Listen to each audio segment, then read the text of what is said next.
of 2023, the legal thriller Anatomy of a Fall won the highly coveted Palme d'Or at the Cannes Film Festival.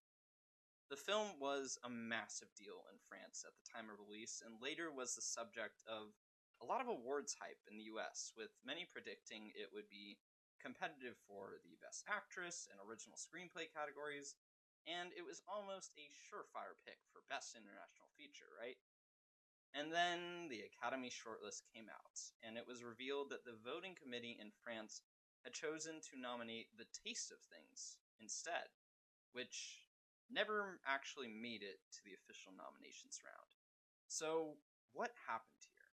In a system where a country can only select one film to represent them abroad in a given year, why would they snub a movie with such international appeal in favor of a lesser-known movie about a love affair between a gastronomist and his personal chef in the 1800s?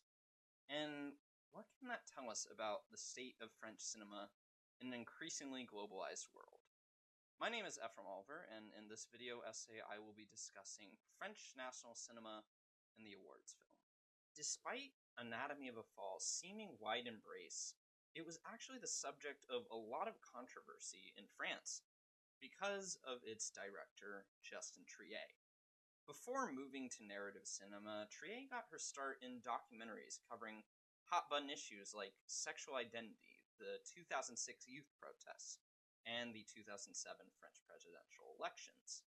And she brought this activist spirit to her speech at Cannes, where she called out Macron's, quote, neoliberal regime for suppressing protests against pensions reform, as well as starting talks to decrease public funding for auteur cinema because of its strain on the box office. All of this, she said, was supporting a, quote, commercialization of culture that was, quote, breaking down the French model cultural exception. The backlash to her statements was significant, from the Minister of Industry, Roland Lescure, quipping that the film should be retitled Anatomy of Ingratitude. President Macron came out and claimed her speech, quote, spoiled the moment, and, quote, damaged the image of France abroad.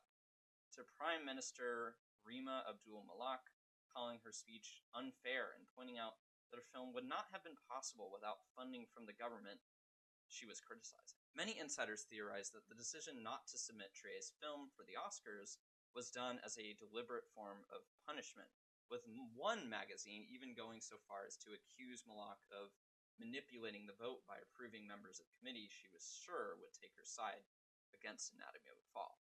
Now, I'm not sure if the conspiracy goes that far, but I think the situation does reveal that in France, the art form of cinema is inextricably linked to nationalistic interests. Both parties in this debate seem to have very different ideas about what promoting the, quote, French model cultural exception to audiences overseas actually means. You'll see what I mean when we look more closely at the two films being pitted against each other and compare their expressions of Frenchness. In many ways, The Taste of Things feels like a nostalgic tribute to a bygone era of classical French filmmaking. It is a period piece set in a great, rich estate in the French countryside, filmed in beautiful, warm tones. It has a cast of entirely French actors, including older French screen legends like Juliette Binoche and Benoît Magimel, speaking in all French dialogue. It focuses not on any propulsive narrative. Instead, the runtime is dedicated to exploring the sweet amour between a gastronomist and a chef, and their passing on of the very special tradition of French cuisine to members of the next generation who can truly appreciate it. And it is full of scenes like this that are, pardon my saying, just so French. L'homme doit au vin d'être le seul animal à boire sans soif. Le vin est la partie intellectuelle d'un repas. La viande, les légumes en sont la partie matérielle. Après un grand effort pour venir au monde, le nouveau-né s'est jeté goulûment sur le sein de sa mère pour son premier repas. Cela m'a ouvert l'appétit. Meanwhile, Anatomy of a Fall's Frenchness is more debatable. Its star player is German actress Sandra Hüller, who delivers the film's 40% English dialogue, just enough to meet the Academy's rules for the category. The title even comes from an American film. In many ways, Trier's approach with Anatomy of Fall represents a move towards a modern, more culturally integrated France that the French old guard is just not quite ready to embrace. One figure close to the voting process characterized the committee as being, quote, older nostalgic votes, who have not taken into account that the Oscar voters have changed. They're younger and more diverse than they used to be. They like to be challenged.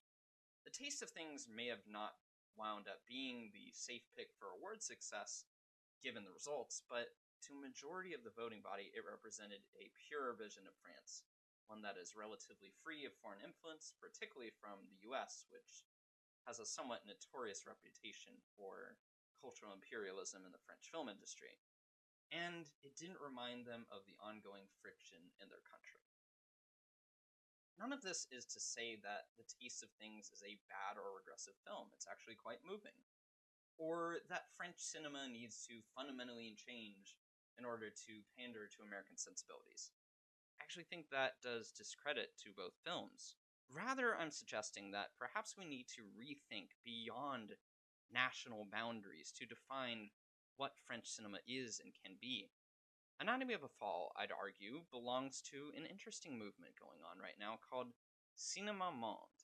In an essay about the American and French influences in Jacques Audiard's Western The Sisters Brothers, scholar Gemma King points out that traditionally the labeling of a film as French has been highly important for eligibility to receive CNC funding and visibility in the award circuit, but that the increasing prominence of films that evade easy categorization, quote, beg a closer examination of what it means to assign a cultural or national identity to a filmic text.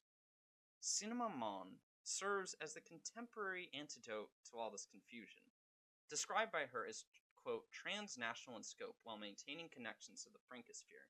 Cinéma Monde bends the conventions of national cinemas to foreground a flexible corpus of films that are linked to the Francophone world by some combination of linguistic or cultural affinities, geographic context, production connections, or reception networks.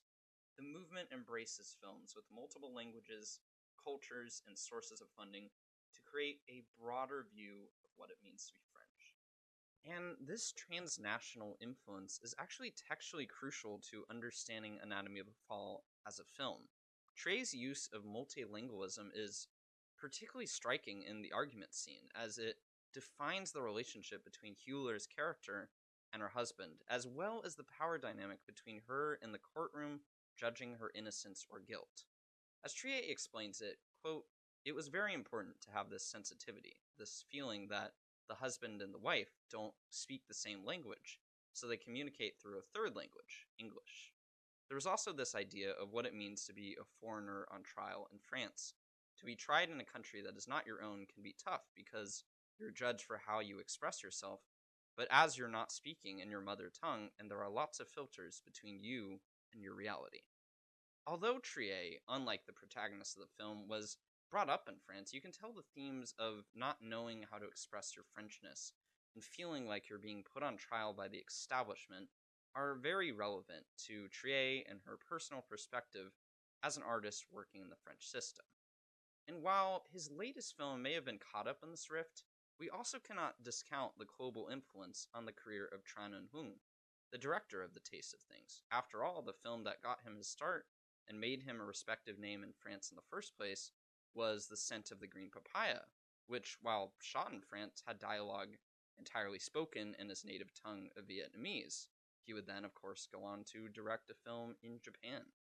So, in spite of the dominant view by the French voting body, this trend towards multiculturalism in French cinema has been a long time coming, and in my view, it doesn't dilute the art form, but instead expands it by exposing us to a diversity of unique artistic visions that we sometimes lose in the other hyper-national modes of production.